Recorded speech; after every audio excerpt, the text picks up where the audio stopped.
Adults, as we all know, don't really have much time to sit around and unwind. People with busy schedules frequently fail to notice things that are right in front of them. That was effectively a warning sign for what was to come the entire time, whether it was someone attempting to tell you anything or just not allowing you to see a small element on your computer. You'll be watching this video to see examples of foreshadowing, coincidences that might have completely escaped your notice. Let's begin. By now, I'm sure we've all heard of Pistol Pete Marovich. Bizarrely, foresaw his own death during an interview, but not even he could have imagined that his words would come true. It appears that during Kobe's farewell game, we ought to have been paying a little bit closer attention. Before I continue, let me ask you guys if you've noticed that Kobe Bryant has had a lot of memorable moments at the free throw line. The charity stripe produced the first point he has ever produced in his brilliant career, when he passed Michael Jordan for third place on the all-time scoring chart. He also made it to the line with his 80th and 81st points in that epic 2006 performance. Once more, it was accomplished by 2 free throws, and as luck would have it, that was also where he scored his final basket. Just something I always noticed, and even though Kobe received a standing ovation when he left his final game, neither I nor anybody else understood those figures would be important in the near future. Those 4.1 remaining seconds on the clock revealed a narrative. Try not to freak out when you hear this. Breaking news in this Sunday afternoon, 5-time NBA champion, former league MVP, Kobe Bryant died. Just like the day LeBron and the Lakers won this title. The Lakers just won the title on October 11th, 2020. When you multiply the numbers together, you arrive at the number 41. I don't know all the answers, but I think that's fairly frightening. Hold on, we're not finished yet. This coincidence, if you can even call it that, will give you shivers down your spine.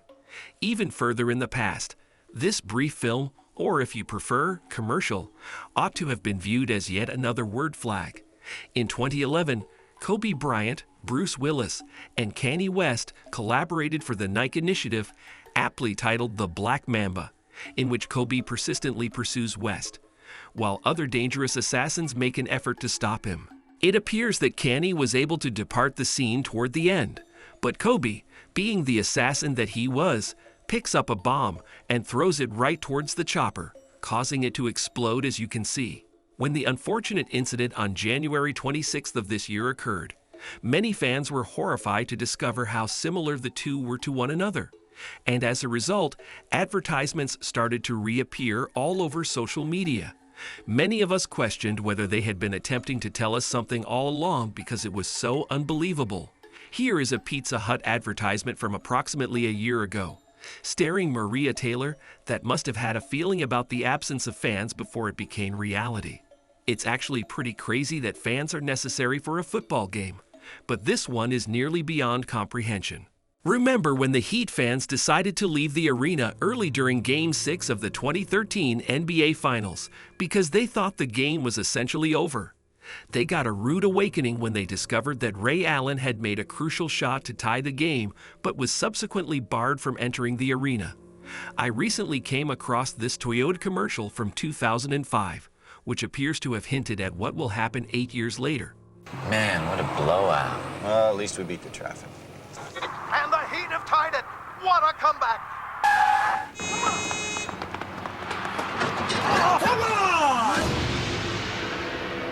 He who leaves before the bell tolls may not be there when the story unfolds.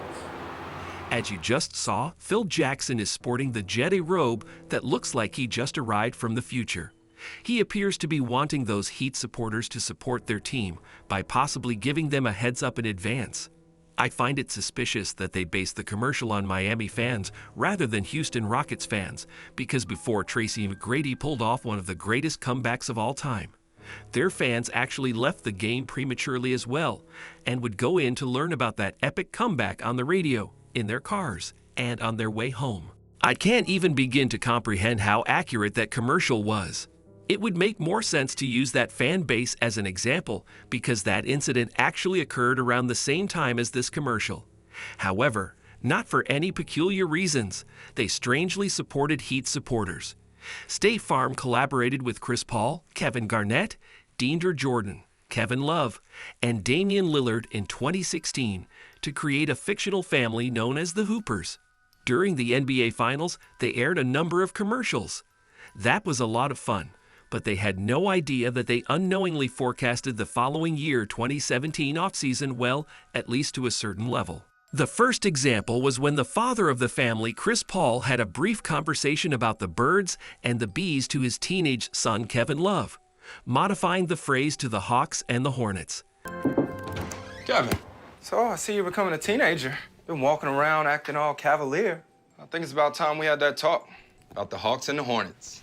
I don't think many people would have predicted it, but the Hawks and the Hornets would wind up working together to trade Dwight Howard just a year later.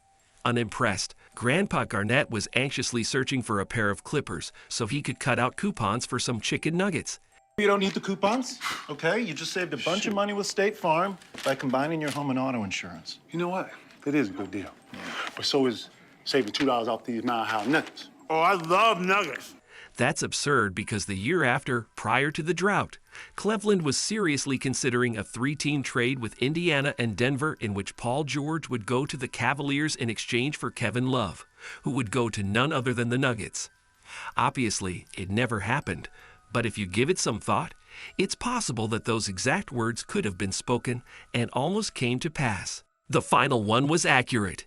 In response to Garnett's Clipper search, Baby Dame bloated this out. One good clipper in this house to cut it with. I bet you if you look hard enough, you find 2 good clippers around here. So keep looking. Yeah, that's right. Oh, yeah? Yeah. Where? No good clipper. No good clipper, which was just another sentence that eventually blossomed into fruition by him saying no good clippers. It's basically meant bad clippers, as you all know Chris Paul will be traded to the Houston Rockets in 2017, Blake Griffin, J.J. Redick, and DeAndre Jordan, where they are all on the trading block, or we are seriously considering dipping out in free agency. They were having some problems within the organization, and it looks like Baby Dame saw it coming. Even though each of these events might seem relatively unimportant when considered separately, the fact that they all occurred during the same offseason makes them collectively worth discussing. We'll wrap things up by examining a prediction that at first everyone laughed at. Stephen A. Smith said that his dream NBA Finals matchup would be between the Lakers and the Heat, back when the season was still young. We didn't really think much of it because he did only say that due to the amazing weather that those cities have. But we should have paid more attention when J.R. Smith publicly stated the same thing. J.R. Smith clearly had a strong impression of how the NBA Finals would play out way back in February, before the season was even suspended. Bored on this flight, let's knock out some questions. Who do you think will be in the NBA Finals? That's precisely what a lot of spectators did. Nobody really thought that would be the championship game because Miami's chances of making it there at the start of the season didn't look very good. GR was simply insane, right? No, it's clear that he was right, and the rest is history. So did GR possess knowledge that no one else possessed? Just a few months after that post, he went on to sign with the Lakers, so I'm simply wondering because maybe he knew all along. You never really know. So there you have it, guys. Comment below if there's another example that I might have forgotten to mention in this video. Also make sure to like and subscribe. See you in the next one.